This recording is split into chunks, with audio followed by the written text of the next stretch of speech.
आप देख रहे हैं DDI न्यूज यूरो नेटवर्क। देश दुनिया की खास खबरें। और इस वक्त देश दुनिया की खास खबर कौन सी चल रही है, आपको पता ही है कि भारत और पाकिस्तान के मध्य युद्ध के हालात चल रहे हैं। दोनों ओर से हमलों का सिलसिला चल रहा है और क्या कुछ चल रहा है, किसके हमले असफल हो रहे हैं, कौन सफल हो रहा है इस मध्य, और क्या कुछ घटनाक्रम हो रहे हैं। पूरे घटनाक्रमों पर नजर रख रहे जम्मू कश्मीर के हमारे साथी अजय जाडू जी हमसे जुड़े हुए हैं। अजय जी, एक बार फिर से आपको जय माता दी। जय माता दी सर। और आपसे जाने हम कि आप तो पूरी नजर बनाए हुए हैं, रात रात भर सो नहीं रहे हैं, तो क्या कुछ सारांश है टोटल जो कुछ हुआ है, जो हमारी आपसे विगत दिवस वार्ता हुई कि जम्मू कश्मीर के पहलगाम में 22 अप्रैल को पाकिस्तान द्वारा की गई पहल के परिणाम इतने खतरनाक और भयंकर सामने आएंगे, ये शायद सोचा नहीं गया था। और उसके बाद से क्या कुछ हुआ है, जो भारत ने पहला ऑपरेशन सिंदूर किया, उसके बाद फिर पाकिस्तान की ओर से गोलाबारी हुई पुंछ में।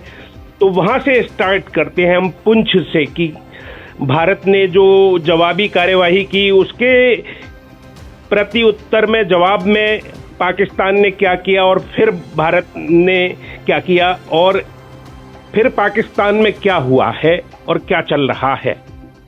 योगेश जी, सारांश इसका सिर्फ ये है कि पाकिस्तान पूरी तरह से खत्म हो चुका है हमारी नज़र से। और ये आप कह सकते हैं कि हमारे भारतीय सुरक्षा बल जो है, सेना जो है, नेवी जो है, एयरफोर्स जो है, उन्हें हमें सल्यूट करना चाहिए कि उन्होंने किस तरह अपने देश की आन बान और शान को बनाए रखा है। शुरुआत करते हैं पुंछ से। पुंछ में जब पाकिस्तान की तरफ से सिविलियन एरियाज को टारगेट किया गया, तो ये एक सोचने वाली बात थी कि हमने उनके इंस्टॉलेशंस को टारगेट किया था, उनके उन इंस्टॉलेशन को टारगेट किया था जहां वो आतंकवादियों को पैदा कर रहे थे। लेकिन पाकिस्तान की तरफ से नापाक हरकत ये की गई कि उन्होंने सिविलियन एरियाज को टारगेट किया, जिसमें तकरीबन 15 लोगों की आप कह सकते हैं 15 लोग बलिदान हो गए अपने देश पर, शहादत पाई उन्होंने। और इसके साथ साथ तकरीबन 150 लोग जो हैं वो जख्मी हुए थे उस पूरे ऑपरेशन में। तो उसके बाद अब ये सारे 15 लोग और 150 सारे सिविलियन रहे, या इसमें कुछ फौजी भी हैं हमारे, जो सूत्रों के अनुसार एक दो फौजी भी इसमें मारे गए हैं शेलिंग के दौरान।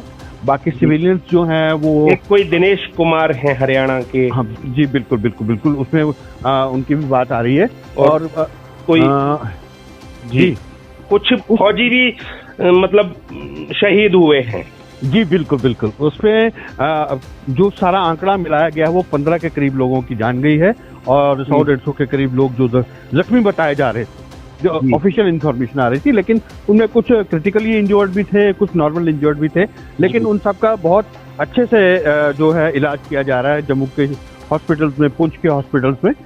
उसके बाद जी भारत की तरफ से जो एक कड़ा रुख अपनाया गया, कड़ा एक्शन लिया गया जी। उनके जो इंस्टॉलेशंस थे, उनके जो वॉरहेड इंस्टॉलेशंस थे, उनको तबाह करने के लिए मिसाइल अटैक किया गया, एयर स्ट्राइक किया गया, और उसमें कई उनके जो बेसिस थे उनको बिल्कुल नेस्तनाबूद कर दिया गया। बीती रात तकरीबन 8:15 बजे नया सिलसिला शुरू होता है। पाकिस्तान की तरफ से ड्रोन्स भेजे जाते हैं, एक मिसाइल अटैक किया जाता है टुवर्ड्स मतलब जो हमारे यहाँ पे डिफेंस इंस्टॉलेशंस हैं, जैसे एयरपोर्ट है, रेलवे स्टेशन है, आर्मी इंस्टॉलेशंस हैं।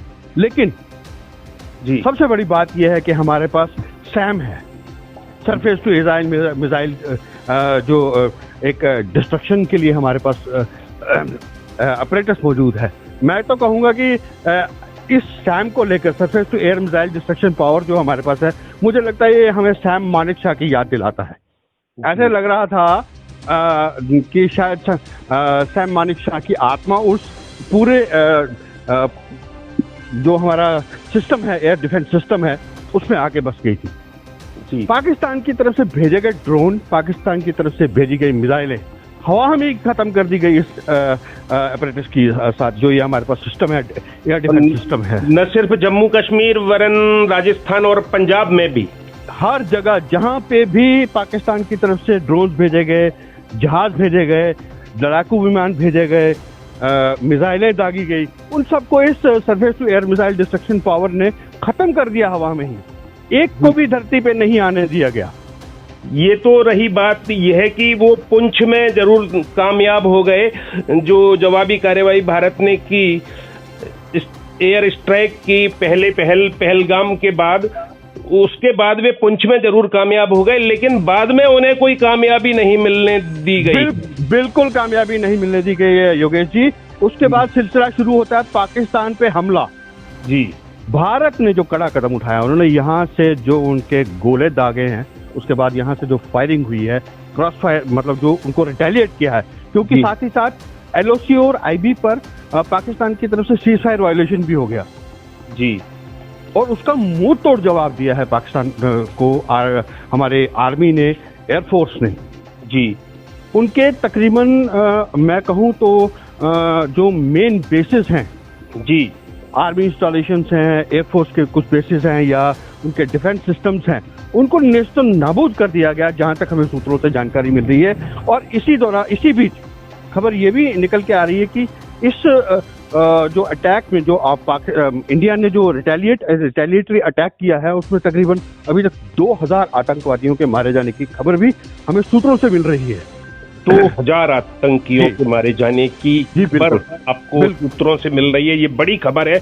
2000 आतंकियों के भारत द्वारा की गई जवाबी कार्यवाही में मारे जाने की बात बता रहे हैं हमारे साथी जम्मू कश्मीर से अजय जाडू जी। जी, और इसके अलावा वहां पर बलूचिस्तान आजाद हो गया है, एक नया देश बन गया है। आपने कहा कि पाकिस्तान खत्म हो गया है, तो बिल्कुल बिल्कुल बिल्कुल आपको मैं ये भी सूत्रों के हवाले से जानकारी जो मिल रही है कि तकरीबन 70 से 80% बलूचिस्तान को बलोच लिबरेशन आर्मी ने कंट्रोल में ले लिया है। वहीं तुर्की ने भी अपने जहाज वापस बुला लिए हैं, और बलूचिस्तान का झंडा भी वहां पर फहरा दिया गया है, ऐसे विजुअल्स भी आ गए हैं। जी, साथ साथ ये भी खबर आ रही है कि अभी ये कैसे हुआ, बलूचिस्तान के जो लोग थे उन्होंने इसमें बहती गंगा में हाथ धो लिया? जी नहीं, बलूचिस्तान लिबरेशन आर्मी तो पिछले काफी समय से वहां पे प्रोटेस्ट कर रही है अपने बलूचिस्तान को आजाद करवाने के लिए। अभी पीछे एक खबर भी आई थी कि बलोच लिबरेशन आर्मी ने पूरी तरह से अनाउंस कर दिया था, डिक्लेयर कर दिया था कि बलूचिस्तान के इलाके से पाकिस्तान आर्मी की कोई भी गाड़ी नहीं जाने देंगे। पिछले दिनों आपने कुछ विजुअल्स भी देखे होंगे कि बलूचिस्तान पाकिस्तान आर्मी की किसी भी गाड़ी को वहां से जाने नहीं दे रहा है, ब्लास्ट पे ब्लास्ट कर रहा है उनकी गाड़ियों के, उनके फौजियों को मार रहा है। और यही उनके लिए बहुत पॉजिटिव पॉइंट रहा कि उन्होंने आखिरकार तकरीबन 70 से 80% बलूचिस्तान का जो एरिया है वो अपने कंट्रोल में पूरी तरह से ले लिया। मतलब ये भारत द्वारा की गई जवाबी कार्यवाही के कारण ही उनको सफलता मिली है इस मध्य। जी बिल्कुल बिल्कुल योगेश जी, बिल्कुल। और ये भी कहा जा रहा है कि अब सिंध की बारी है आजाद होने की, जी अलग होने की पाकिस्तान से। जी बिल्कुल बिल्कुल। साथ ही साथ मैं आपको ये भी बता दूं कि जो ये अटैक हुआ था कल शाम को तकरीबन 8:15 बजे स्टार्ट हुआ था, ड्रोन्स, उनके लड़ाकू विमान, मिसाइलें, लेकिन देखिए हमारा जो डिफेंस सिस्टम है, एयर डिफेंस सिस्टम है, उसने कितना बेहतरीन काम किया कि एक भी मिसाइल, एक भी ड्रोन और एक भी लड़ाकू विमान को धरती पे नहीं आने दिया। यहाँ तक खबर आ रही है कि एक जैसलमेर में एक पायलट को जिंदा पकड़ लिया गया, क्योंकि उसका प्लेन वहां पे क्रैश हो गया था, हिट हुआ था और वहां पे क्रैश हुआ था, और उसको वहीं पे जिंदा पकड़ लिया गया है। अब देखना ये है कि भारत जो ये रणनीति अपनाई है भारत ने, और यही हम आपसे ये जान लें कि वहां पर ये भी बताया गया है कि पाकिस्तान में वहां के जो सेना के चीफ हैं, आसिफ मुनीर जिनका नाम बताया गया है, उनको हिरासत में ले लिया गया है। किसने हिरासत में ले लिया है? और जो वहाँ के प्रधानमंत्री हैं शहबाज शरीफ, वो कहाँ हैं? ये बहुत अचंभे की बात है कि पाकिस्तान के जो आर्मी चीफ है आसिफ मुनीर, उनको उनकी ही आर्मी ने गिरफ्तार कर किसी अंडरग्राउंड एरिया में रख दिया है। वहीं कोशिश ये भी की जा रही है कि इमरान खान को जल्द से जल्द रिलीज करवा कर दोबारा वहाँ के एडमिनिस्ट्रेशन को सौंपा जाए, क्योंकि सबसे बड़ी बात यह है कि अमेरिका ने ये क्लियर कर दिया है कि वो पाकिस्तान का साथ नहीं देगा अगर वो इस तरह की हरकतें करता रहेगा। वो हमेशा इंडिया के लोगों की ही मदद करेगा। दूसरी बात ये है कि प्रधानमंत्री जी बिल्कुल, हाँ बिल्कुल, जो वो पाकिस्तान के आसिफ मुनीर हैं, नहीं प्रधानमंत्री शहबाज शरीफ, हाँ शहबाज शरीफ की बात कर रहा हूँ। आसिफ मुनीर जो आर्मी चीफ है वो तो वहां से कहीं दिखाई ही नहीं दे रहे हैं जी। हाँ, और शहबाज शरीफ कह रहे हैं कि विदेश भाग गए हैं, या कोई कह रहे हैं कि कहीं छुप गए हैं। वो नहीं, वो अंडरग्राउंड कर दिए गए हैं, उनको भी वहाँ अंडरग्राउंड कर दिया गया, कहीं बंकरों वंकरों में छुपा दिया है। आसिफ मुनीर जो है आर्मी चीफ, उनको गिरफ्तार कर लिया गया है और नए आर्मी चीफ के लिए वहाँ कोई नए जो उनके अधिकारी हैं उनको शायद सामने लाया जा रहा है, ताकि ये जो सिचुएशन अभी पूरी बनी हुई है इसको पैसिफाई किया जा सके, इसको कम किया जा सके, ताकि जो दोनों देशों में इस समय माहौल बना हुआ है उसको कंट्रोल किया जा सके। मतलब ये माना जाए कि अब पाकिस्तान में कोई नेतृत्व इस वक्त नहीं है। नहीं, हम हाँ ये कह सकते हैं हम वही सैन्य चीफ के रूप में, ना ही पॉलिटिकल हेड के रूप में। जी बिल्कुल बिल्कुल बिल्कुल। वहीं पाकिस्तान का जो ड्रोन अटैक हुआ उसमें पाकिस्तान की तीनों सेनाओं ने अपना जो पूरा जोर लगा लिया था, लेकिन भारत की तीनों सेनाओं ने पाकिस्तान के खिलाफ जो है एक साथ मोर्चा खोल दिया था। कराची बंदरगाह में नौसेना तकरीबन 10 मिसाइलें और ड्रोन गिराए थे। पाकिस्तान के 9 शहरों में भयंकर तबाही हुई है, बहुत ही भयंकर तबाही। अच्छा, और वहाँ 2000 आतंकियों के तो मारे जाने की बात कही है जी, ये सूत्रों के हवाले से खबर आ रही है जी। लेकिन जो इसमें जो नागरिक हैं क्या वे भी मारे गए हैं पाकिस्तान? मैं वही बता रहा हूँ, पाकिस्तान में जो एक बगावत का माहौल बन गया है, गृह युद्ध छिड़ गया है वहाँ पे। आर्मी चीफ मुनीर के तख्ता पलट की तैयारी पूरी तरह से हो चुकी है, वो उनको तो अरेंज कर लिया है। और वहीं खबर ये भी आ रही है कि पाकिस्तान कहीं कहीं पाकिस्तान की जो आर्मी है वो बलूचिस्तान में अपनी जान बचाकर भाग रही है। साथ ही साथ पाकिस्तान और भारत के बीच में इस समय जो ये एक माहौल बना हुआ है इसको कम करने के लिए कई देश सामने आ रहे हैं। वो ये कह रहे हैं कि कहीं परमाणु युद्ध होने की तो कोई ऐसी बात है नहीं अभी तक, लेकिन फिर भी वो इस टेंशन को कम करना चाहते हैं जी। कुल मिलाकर ये है कि भारत से जो भी टकराएगा वो चूर हो जाएगा, ये मैसेज गया है इससे। बिल्कुल बिल्कुल बिल्कुल। हालांकि हम वतन के नौजवान हैं, हमसे जो टकराएगा ठोकरें खा के हमारी वो मिट्टी में मिल जाएगा। जो वो मिट्टी में मिलने के कगार पर पहुंच चुका है पाकिस्तान, ये कह दे या मिट्टी में मिल चुका है। योगेश जी, मैं आपकी इस बात को काटूंगा कि कगार पे नहीं पहुंचा, वो मिट्टी में मिल गया है, मिट्टी में मिल गया है योगेश जी, क्योंकि वहाँ आंतरिक जो गृह युद्ध है वो छिड़ चुका है। अब उस गृह युद्ध को रोकने के लिए कुछ न कुछ वो ऐसी टेक्नोलॉजी, ऐसा कोई प्लान बना रहे हैं कि हमारा गृह युद्ध भी रुके और यहाँ भी शांति हो जाए। अब तो वहाँ पे आर्मी चीफ चेंज होंगे, मतलब जल्दी से जल्दी। बिल्कुल बिल्कुल बिल्कुल। और प्रधानमंत्री भी उनके बारे में, वो तो गायब है, वो गायब है बिल्कुल। तो राजनीतिक रूप से वहां पर कौन फिर पदासीन हो सकता है? अभी कुछ नहीं कहा जा सकता सर, अभी कुछ नहीं, क्योंकि इमरान खान को बाहर लाने की कोशिश की जा रही है।